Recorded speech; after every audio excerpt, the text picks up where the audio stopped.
Chuck Stevenson, and welcome to part 3 of a case for UFC Atomweight 2019 edition. So, first video, I laid out the reasons why I think the UFC could really use the Atomweight division. I listed eight of them. Part 2 was dedicated to the younger up-and-comers in the Atomweight division, you know, the contenders of tomorrow. So part 3 is now dedicated to the upper echelon of the division, you know, champions in different organizations, fighters with long win streaks or very high experience against top fighters, what have you. This list is what I feel to be the cream of the crop. There's 10 of them as well. Now the first 5, you can put them in any order. And then the second half of the list is not necessarily in a specific order, but it is like the elites of the division. We're talking like the top 5 probably of anybody's top 10 list. So without further ado, I'll go ahead and get this started. I'm going to start off with Alicia Zapatella. Alicia is 23 years old. She's 5-0 with 1 no contest. Finish rate could be a little bit better at 20%. And if you've been following Invicta FC last year, she came 2 wins, and her last win was against Amber the Bully Brown. We're talking about someone who could possibly be the next challenger for the Invicta FC title. Alicia has very strong wrestling, very high caliber, possibly the best wrestling in the division. But she also packs a wallop in her hands, so it'll be very interesting to see what they do with her in the future.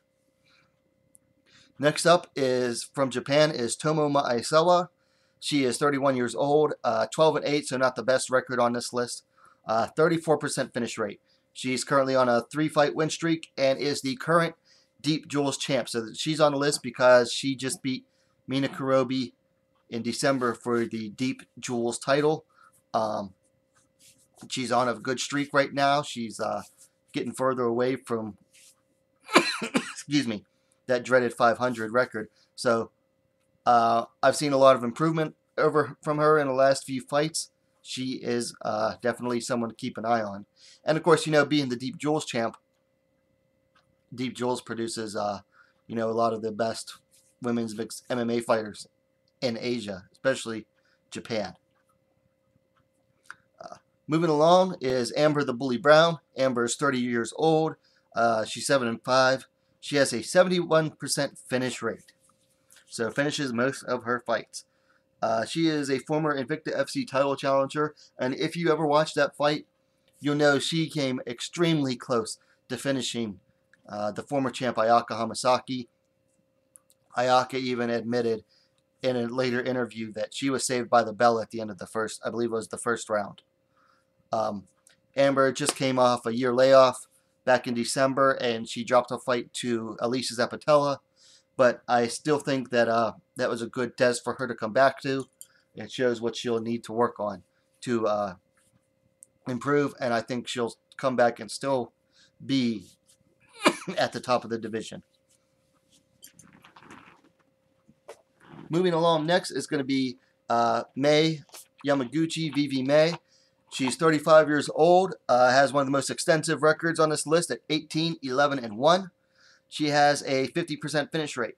She was a Deep Jewels tournament winner and 2-time One Championship title challenger.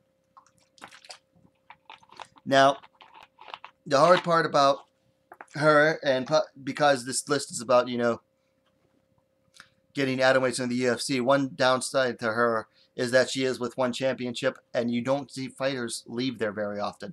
I don't know if they like it there that much, or if the contracts there are just that ironclad and extensive that they don't let people leave. I don't know.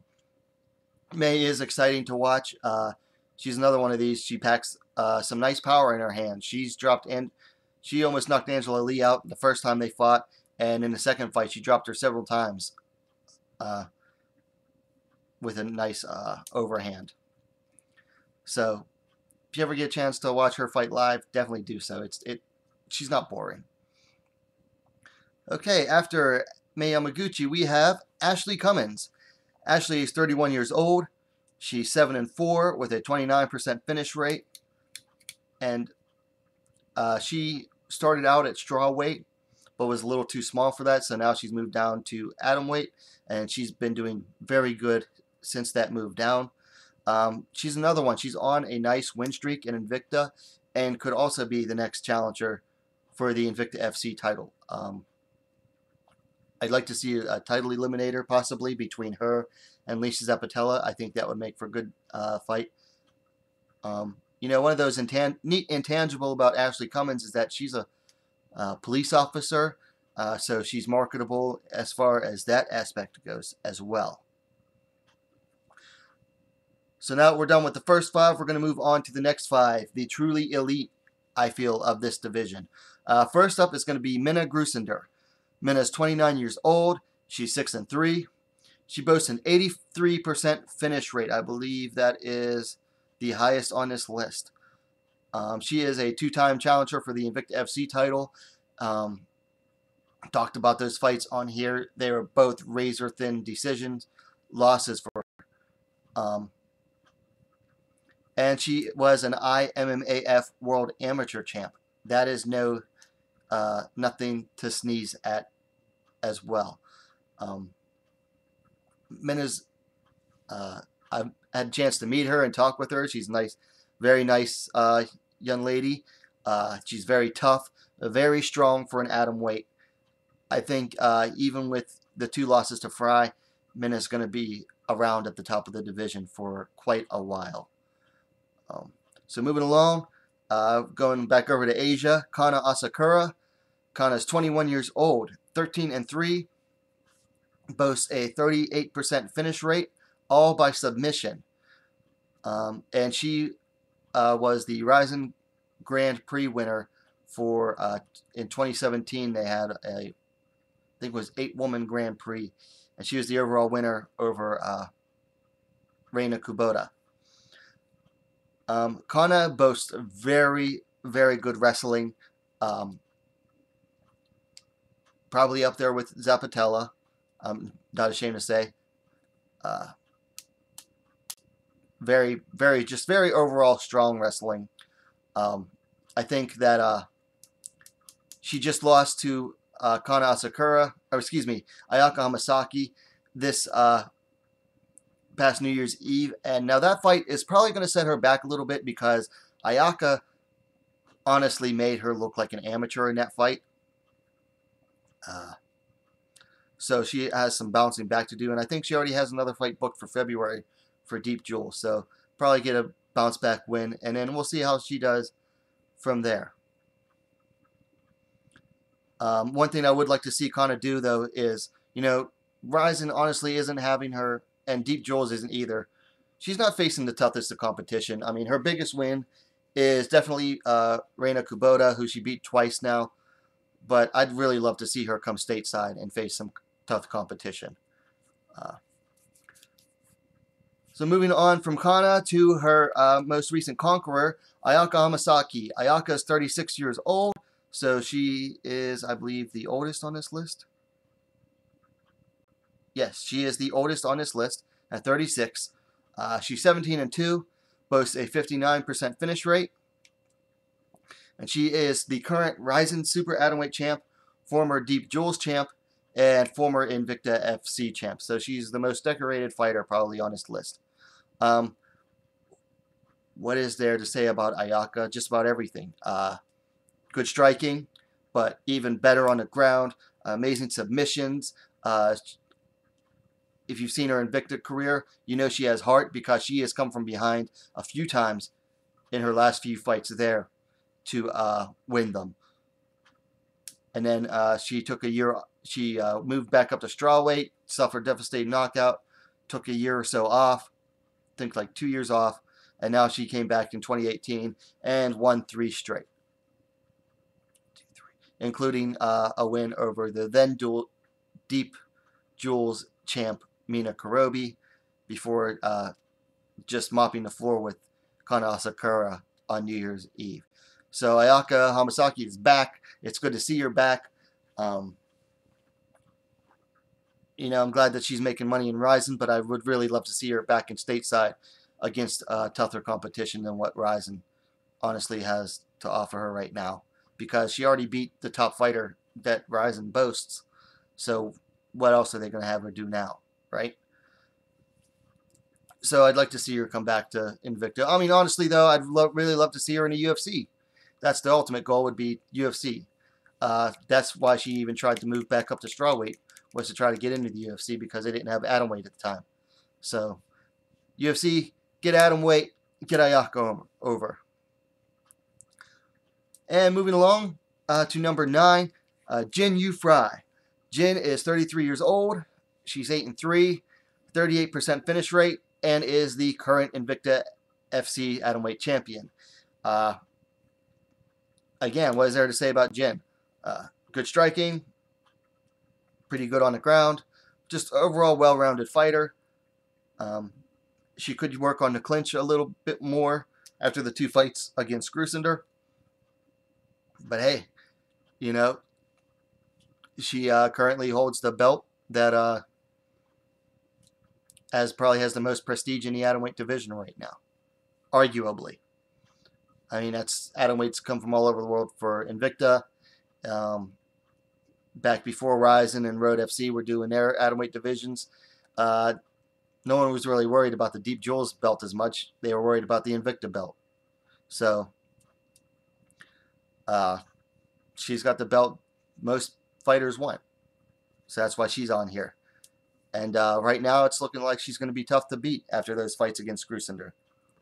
So moving along, last but certainly not least, disclaimer, one of my favorite all-time fighters, Sahi Ham. Ham is 31 years old. She's 20-8. Boasts a 25% finish rate. Not that great, but she has gotten better about finishing fights over her last few. She is the former Jewels and Deep Jewels champ. She's the current Road FC champ, and she is the only fighter on this list that is a UFC veteran. She moved back up to strawweight and fought where she went 1-3 there. And a lot of people will argue, and I'm one of them, that she should have been closer to 3-1 in the UFC. So Ham boasts wins over, let's see, 1, 2 or 3 others on this list. I know she has wins over Jin Yu Fry. She knocked her out in December of 2017. She holds a couple wins over Mei Yamaguchi. I think she might hold a win over Tomomi Aisawa. Not quite. Don't quote me on that, though. She's finished 2 out of her last 3 opponents. She TKO'd Mina Kurobi, who was at the time was the Deep Jewels Atomweight champ, to claim the Road FC title. Then she defended it 6 months later against Jin Yu Fry. Knocked Jin out in the first round. And then, but unfortunately for Ham, she broke her arm, had to take the first half of, really she took almost all of 2018 off.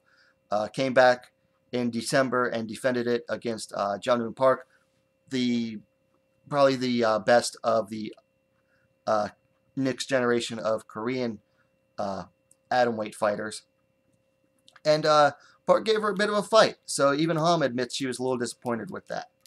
So right now, Ham is the one to boast about wins over half this list. Now, Ayaka Hamasaki also has a couple wins over Ham, but they were back in, I think the most recent one was 2010 or 11, so we're talking years ago. Ham has definitely become a bit more of a finisher at atomweight.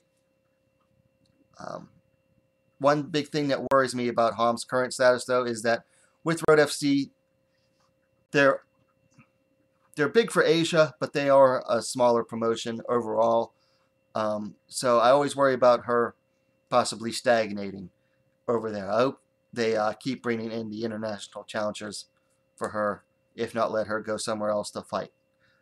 Ultimately, my goal would be, or what I would love to see would be, to see her challenge for a UFC Atomweight title in the future. So guys, that is it for the list. 10 top Atomweights in the world right now. All of these fighters, I believe, truly deserve a place on the UFC roster in the Atomweight division. And I'd argue for any one of them, especially the second half of that list, and honestly, any one of them could be champ facing any of the others. There's nobody on that list would be super dominant over any of the others. Some people will argue Hamasaki. Hamasaki hasn't faced the greatest competition in the last couple of years. But Ham has shown weakness on the ground. Jinyu Fry also has a loss to Hamasaki and Ham. Asakura is up there, but she just looked very bad in her last fight. And Grusander has 2 losses to Fry. So, but they were also very close. So that's what I love about this division. It is a close, competitive division. And honestly, again, all of these fighters deserve a spot in the UFC. So, if you're watching from the UFC, give these fighters a look, guys. Come on. Get this division in the UFC. It deserves to be there. It deserves a spot, okay? It is a great division. It is fun to watch. It is exciting.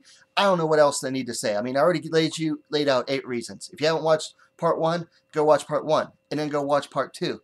And then come back and watch this one again, please. Guys, let me know what you think about this list in the comments down below. Thumbs ups are always appreciated. And what are you waiting for? If you haven't yet, subscribe to WMMA Now, the best, fastest growing women's mixed martial arts dedicated platform on YouTube. Guys, I'm out. Have a good night.